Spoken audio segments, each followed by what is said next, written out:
नमस्कार, बहुत स्वागत है आपका। मैं हूं आपके साथ सुमित शर्मा। बुलेटिन में सबसे पहले बात होगी गृह मंत्री अमित शाह की, जो कि मिशन एमपी पर हैं।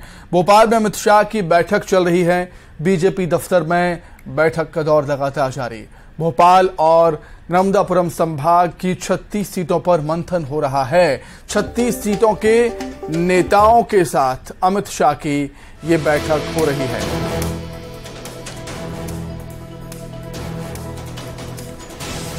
तो राजनीति के चाणक्य एक बार फिर से राजधानी भोपाल में मध्य प्रदेश विधानसभा चुनाव को केंद्रीय आलाकमान काफी गंभीरता से लेते हुए 3 दिन का मध्य प्रदेश का दौरा है अमित शाह का। छिंदवाड़ा पहुंचे थे, कमलनाथ के घर, कमलनाथ के गढ़ छिंदवाड़ा पहुंचे थे और वहां पर आम जनसभा को संबोधित किया। कमलनाथ को छिंदवाड़ा में हराने की बात करी और जबलपुर गए।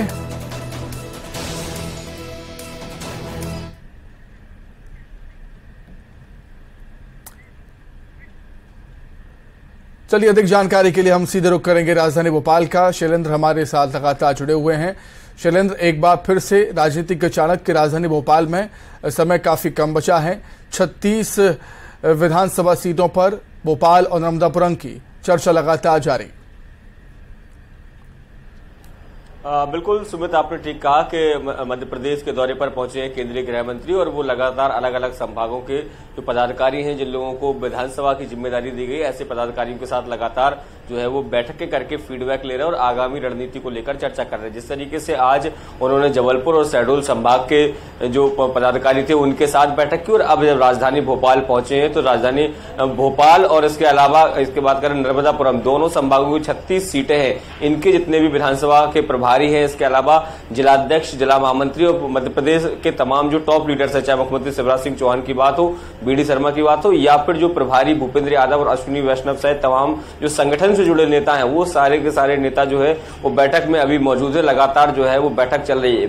यानी जो 36 विधानसभा क्षेत्र है उन पे एक पर फीडबैक लिया जाएगा कि आखिर बीजेपी की क्या स्थिति है और आने वाले समय में किस तरह की रणनीति जो है वो बीजेपी को तैयार करनी है। सुमित, एक खास बात ये है कि देखिए 17 तारीख को मध्य प्रदेश में चुनाव होने और उसके ठीक पहले ये बैठकें हो रही हैं और ये माना जा रहा है कि ये फाइनल बैठकें और उसके बाद जमीन पर उतर पर सभी कार्यकर्ताओं को काम करना है। हालांकि चुनाव प्रचार शुरू हो चुका है, लेकिन 2 तारीख से जब नामांकन वापसी हो जाएगी और उसके बाद पूरी दमखम के साथ सभी कार्यकर्ता मैदान में उतरने जा रहे हैं, तो ऐसे में उसके पहले राजनीति के चाणक्य जो है वो एक सीट का फीडबैक लेकर आगामी रणनीति को अंतिम रूप देने में जुटे हुए हैं। जी शैलेंद्र, राजनीति के जानकार ये कह रहे हैं कि मध्य प्रदेश में काफी टफ फाइट है, मतलब कांटे की टक्कर है बीजेपी कांग्रेस में।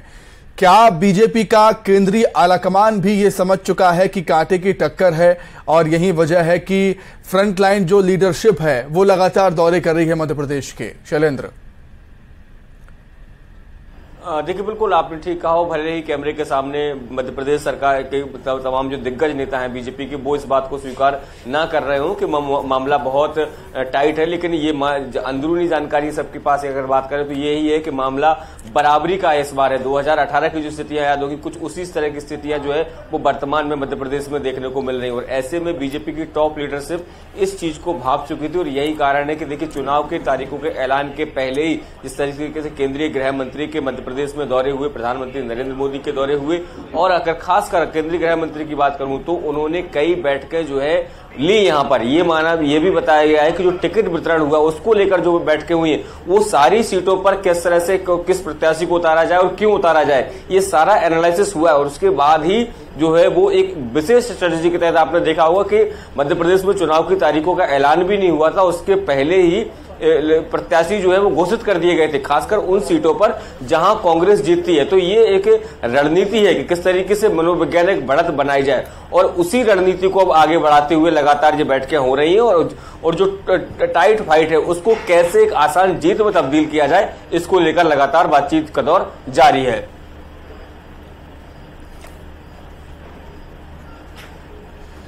तो ठीक है, मैं लौटूंगा आपके पास शैलेंद्र।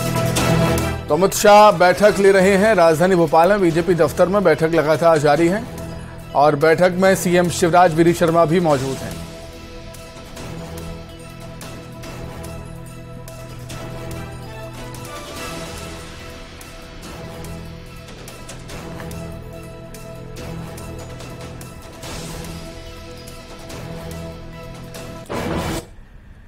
चलिए आगे बढ़ते हैं। सीएम शिवराज सिंह चौहान धार के धर्मपुरी विधानसभा के ग्राम सुंदैल पहुंचे, जहां उन्होंने बीजेपी प्रत्याशी कालू सिंह ठाकुर के समर्थन में एक आम सभा को संबोधित किया।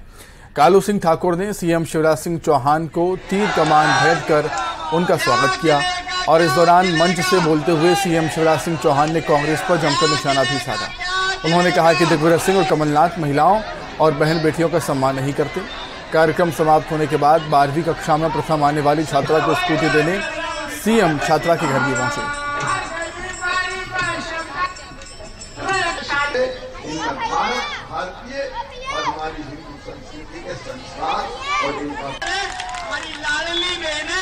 हमारे लाडले मामा का बहन और बेटी को इज्जत की नजर से देखा जाए।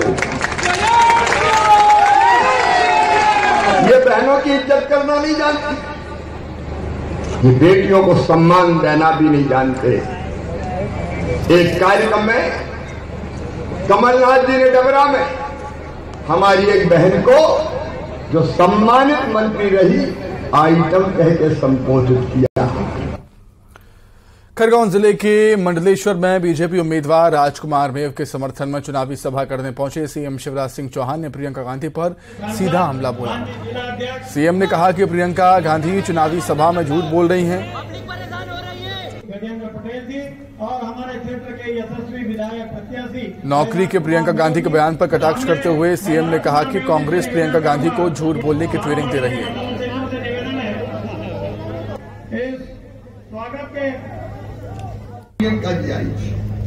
इतना झूठ बोल रही थी, मैंने उनका भाषण देखा कि मैं हैरत में रह गया कि कोई इतना झूठ बोल सकता है। वो कह रही थी मध्य प्रदेश में 3 साल में केवल 27 नौकरियां मिली। मेरी बहन प्रियंका जी, क्या कांग्रेस ने आपको झूठ बोलने की ट्रेनिंग दे रखी है? या तो जानबूझ के झूठ बोलती हो, या ये दिग्विजय और कमलनाथ भी बड़े कलाकार हैं, कुछ भी बुलवाते रहते। अरे इसी साल 1 लाख नौकरियों की मैंने घोषणा की थी, 65,000 भर्ती।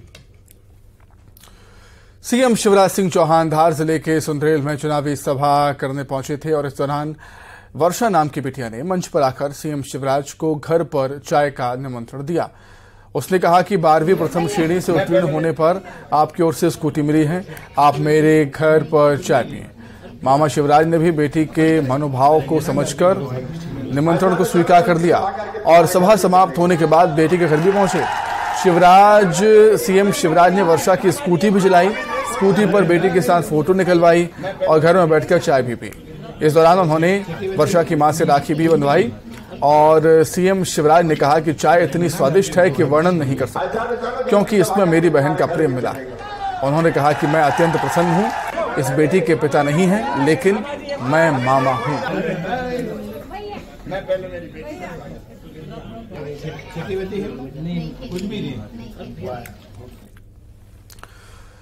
बुरहानपुर के धूलकोट में मुख्यमंत्री शिवराज सिंह चौहान ने आदिवासी डांस किया। दरअसल हेलीकॉप्टर से उतरने पर शिवराज के स्वागत में लोक नृत्य का आयोजन किया गया था, जिसको देखते ही सीएम खुद को रोक नहीं सके और आदिवासियों संग ताल से ताल मिलाने लगे।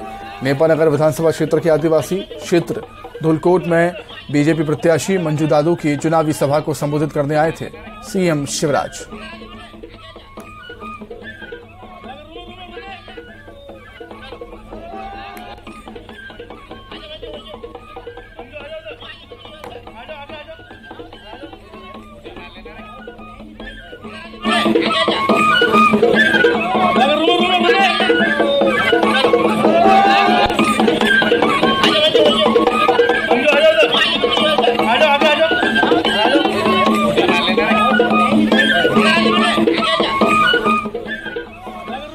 तो सीएम शिवराज सिंह चौहान का अलग अंदाज बुरहानपुर में देखने को मिला। आपने इसी सहज सरल अंदाज को लेकर सीएम शिवराज सिंह चौहान जाने भी जाते हैं और मध्य प्रदेश की जनता के बीच काफी लोकप्रिय भी हैं। बुरहानपुर जिले के नेपानगर विधानसभा के आदिवासी क्षेत्र धूलकोट में सीएम शिवराज सिंह चौहान बीजेपी प्रत्याशी मंजू के समर्थन में चुनावी सभा करने के लिए पहुंचे थे, जहां उन्होंने आदिवासी बहनों के हाथों की बनी हुई मकई की रोटी, भाजी और चटनी खाई। बहनों को दुलारा। जब बहनों के बीच पहुंचे तो सभी ने सीएम को खाना खिलाया, आशीर्वाद दिया। इस दौरान चुनावी सभा में कांग्रेस पर कटाक्ष करते हुए सीएम ने कहा कि कांग्रेस को धूलकोट से कोई लेना देना नहीं है। बीजेपी ने धूलकोट में विकास किया और करते रहेंगे। कमल के फूल के बटन दबाएंगे। बेल्ट में जो जन सैलाब है इसको अपने आशीष वचनों से कतार करे आदरणीय मामा जी। जोरदार तालियां। भारतीय जनता पार्टी जब बगावत करके निर्दलीय पहुंचा है, क्या बात कर रही है? उन्होंने कहा कि कोई भी बोले हम मानेंगे नहीं। मध्य प्रदेश में कितनी सीटें आएगी? अब तक का ऐतिहासिक बहुमत, रिकॉर्ड तोड़ बहुमत। चुनावी रण में जुटे केंद्रीय नागरिक उड्डयन मंत्री ज्योतिरादित्य सिंधिया अशोकनगर जिले में पहुंचे, जहां वे शाढोरा में बीजेपी के बूथ संवाद कार्यक्रम में शामिल हुए और इस दौरान पोलिंग कार्यकर्ताओं को संबोधित करते हुए कहा कि जहां आपके पसीने की एक बूंद गिरेगी वहां मैं 100 बूंद गिराऊंगा। विकास, प्रगति और आप सभी के दिलों में जगह बनाना ही मेरा लक्ष्य है।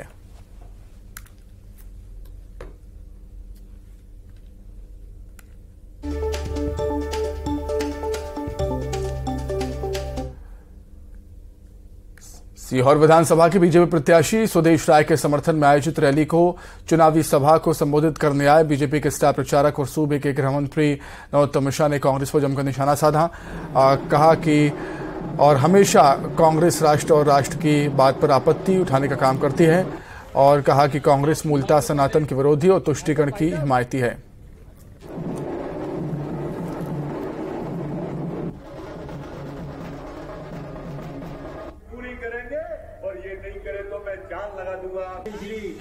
नरोत्तम मिश्रा जी का पुष्पहार से स्वागत करें। हर उस आदमी के लिए गौरव की बात है। माननीय प्रधानमंत्री जी जा रहे हैं। अब तो ये बताएं कि जिनके कारणों से नहीं बना था या जो राम मंदिर की तारीख पूछते थे कि रामलला हम आएंगे, मंदिर वहीं बनाएंगे, तारीख नहीं बताएंगे, अब 22 तारीख बता दी है। माननीय सोनिया जी जाएंगी क्या? राहुल जी जाएंगे क्या उस दिन दर्शन कर? भारतीय जनता पार्टी की बयार बह रही है। ये बयार मतदान के दिन आंधी में बदल जाएगी और कांग्रेस पत्ते की तरह उड़ती दिखाई देगी। 150 से ऊपर। ईश्वर पाटिल ने राम मंदिर के होर्डिंग्स की शिकायत मामले में कांग्रेस पर कटाक्ष किया। उन्होंने कहा कि राम के होर्डिंग्स हटाने का पाप कर रहे हैं, भगवान राम आपको ही हटा देंगे। उन्होंने कहा कि ये वही कांग्रेस है जिन्होंने राम सेतु के प्रमाण मांगे थे और इससे इनकी मानसिकता का पता चलता है। ये चुनावी हिंदू हैं। सांसद ज्ञानेश्वर पाटिल खंडवा में बीजेपी प्रत्याशी कंचन मुकेश तन्वे के चुनाव कार्यालय का शुभारंभ करने के लिए पहुंचे, जहां उन्होंने जीत का दावा भी किया।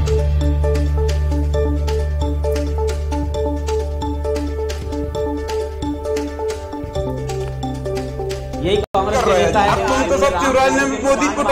इन्होंने थे भी कि नहीं थे, ये इन्होंने ही प्रश्न उठाया था और आज भगवान राम की इनको याद आ रही है और भगवान राम के होर्डिंग्स हटाने का ये पाप कर रहे हैं। तो निश्चित रूप से भगवान राम, तुम होर्डिंग से भले हटा सकते हो, लेकिन जो भगवान प्रभु राम जो है वो लोगों के, जनता के दिलों में राज करते हैं, दिलों में बसे हैं। तो दिलों से कैसे आप हटाओगे? तो आप राम को के होर्डिंग हटाने की बात करो, भगवान राम आपको ही हटा दे।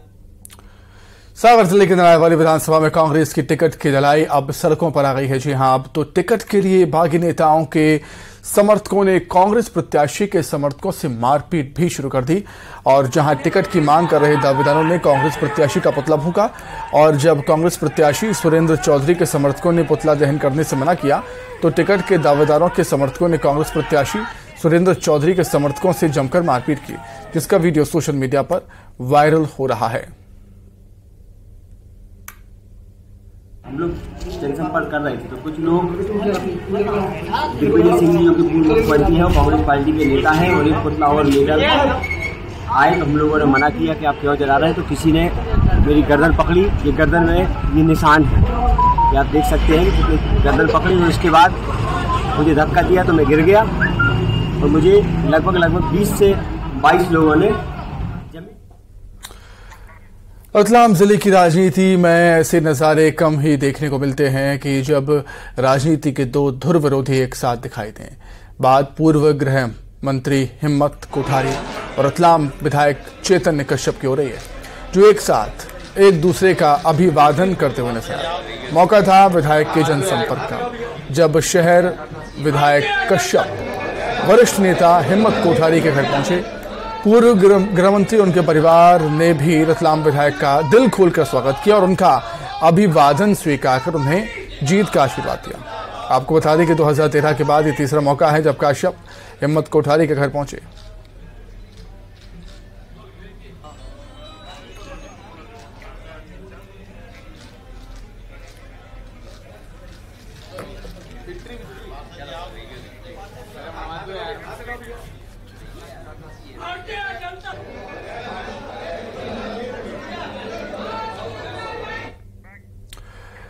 अब बात कुछ और खबरों की बात करेंगे मुरैना की, जहां दुकानदारों और हाथ ठेला लगाने वालों के बीच जमकर मारपीट हो गई।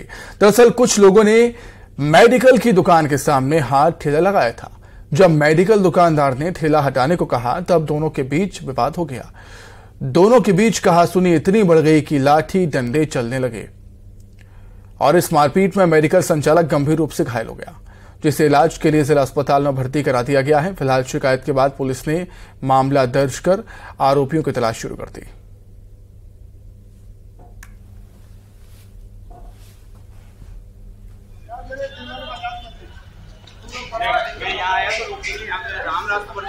ठेला हटाने को लेकर कहा तो जमकर विवाद हो गया।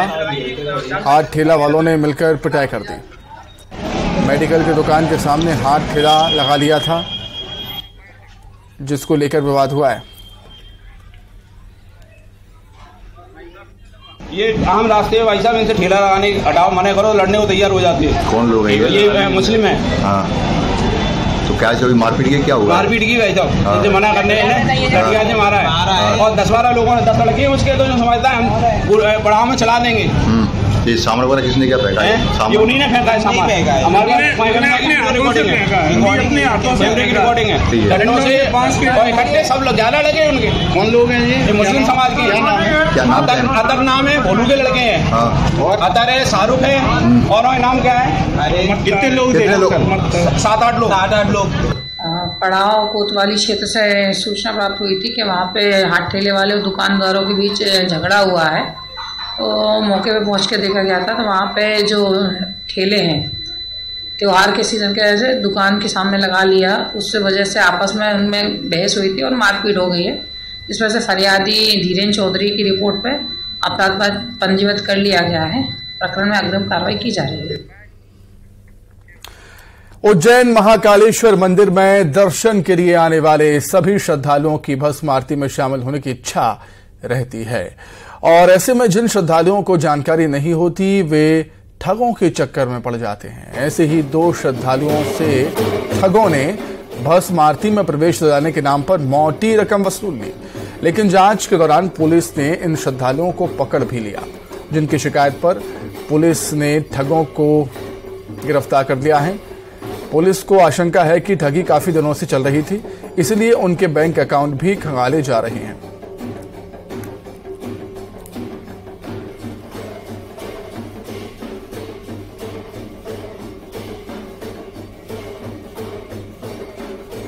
अभी महाकालेश्वर मंदिर भस्म आरती में जो टिकट के साथ प्रवेश होता है, लेकिन कुछ व्यक्तियों को विदाउट टिकट एंट्री करवाते हुए 2 लोगों को पकड़ा गया है, जिनके नाम सुनील और अनिल हैं। वहाँ उज्जैन के ही रहने वाले हैं।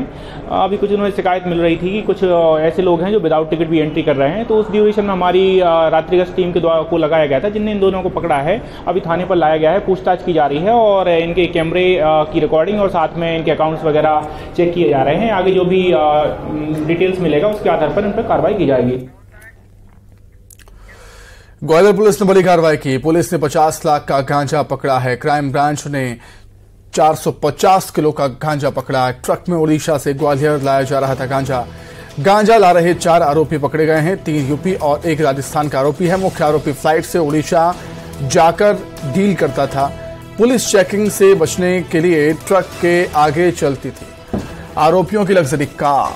महाराजपुरा थाना पुलिस और क्राइम ब्रांच आरोपियों से पूछताछ में जुटी हुई।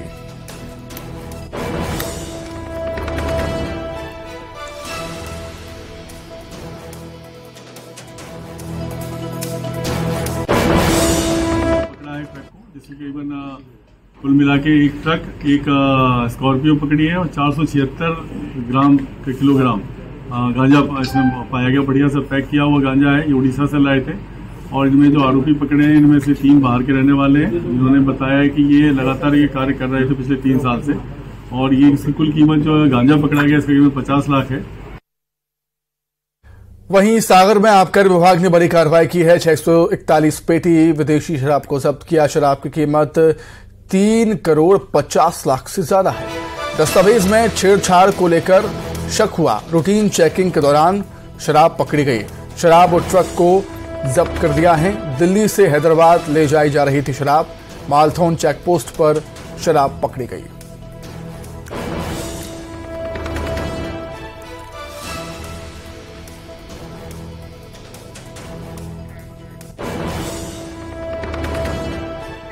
आचार संहिता लागू होने के बाद चुनावों में धनबल का इस्तेमाल रोकने के लिए प्रशासन सख्त चेकिंग अभियान चला रहा है और इस दौरान राजस्थान बॉर्डर पर मुरैना की अल्लावेली चेकिंग बूथ पर एक बस से 3.5 कुंटल चांदी के गहने पकड़े गए हैं। चांदी के इस गहनों का वीडियो कोच बस से इंदौर के प्रशासन ने जब इस चांदी के कागजात मांगे तो इसे ले जाने वाले लोग कोई कागज नहीं दिखा पाए। कर रहे थे वीडियो कुछ बसेस की, तो उसमें एक व्यक्ति के पास में एक उसमें बस में बहुत बड़ी मात्रा में चांदी रखी मिली, जिसको तुलवाया गया समक्ष पंचांग, तो लगभग वो 3.5 क्विंटल चांदी थी। और उस चांदी के संबंध में किसी व्यक्ति के द्वारा कोई दस्तावेज सही से प्रस्तुत नहीं किए। वो चांदी की ज्वेलरी थी इनफैक्ट, और ये लोग आगरा से लेकर के आ रहे थे और ये फर्दर आगे ले। इधर मुरैना में पिछले सप्ताह पूर्व सांसद बाबूलाल सोलंकी के घर में हुए लाखों रुपयों की चोरी के मामले में पुलिस ने एक आरोपी को गिरफ्तार कर दिया और 50 तोला सोने के गहने बरामद किए। पकड़ा गया आरोपी पूर्व सांसद के घर के पास ही रहता है। उसने अपने घर के पास इन गहनों को जमीन में दबा दिया था।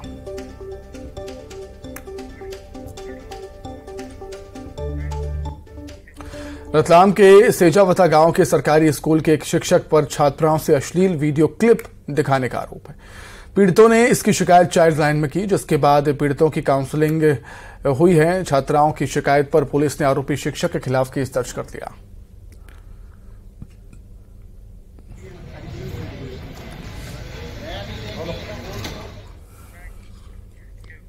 प्याज की कीमतों ने एक बार फिर से लोगों का बजट बिगाड़ना शुरू कर दिया है। कुछ दिन पहले 10 से 20 रुपए प्रति किलो बिकने वाला प्याज फिलहाल 50 से 70 रुपए प्रति किलो बिक रहा है। खंडवा की मंडी में प्याज की आवक पर भी असर पड़ रहा है। आशंका यह है कि प्याज 100 रुपए प्रति किलो से अधिक तक बिक सकता है।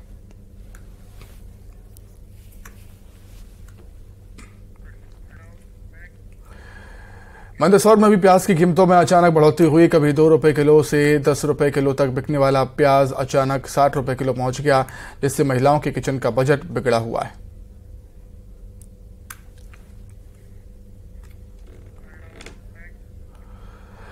जंगल से ग्रामीण क्षेत्रों की तरफ तेंदुए का रुख चिंता का विषय बन गया है। इसके अक्सर जंगली जानवरों की कुएं में गिरने की खबरें आती रहती हैं। बड़वानी में भी एक तेंदुआ किसान के खेत के कुएं में गिर गया, जिसकी सूचना ग्रामीणों ने वन विभाग को दी।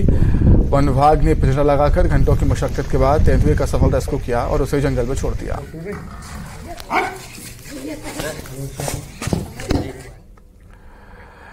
अब आपको ले चलेंगे नर्मदापुरम जिले के सतपुड़ा टाइगर रिजर्व में, जहां से दिलचस्प तस्वीरें सामने आई हैं। तस्वीरें चूड़ना रेंज की, जहां एक बाघिन अपनी 3 शावकों के साथ वॉक करती हुई देखी गई। रोमांचित कर देने वाले इस नजारे को फॉरेस्ट ऑफिसर धीरज सिंह चौहान ने अपने कैमरे में कैद किया और अपने फेसबुक अकाउंट पर शेयर किया है।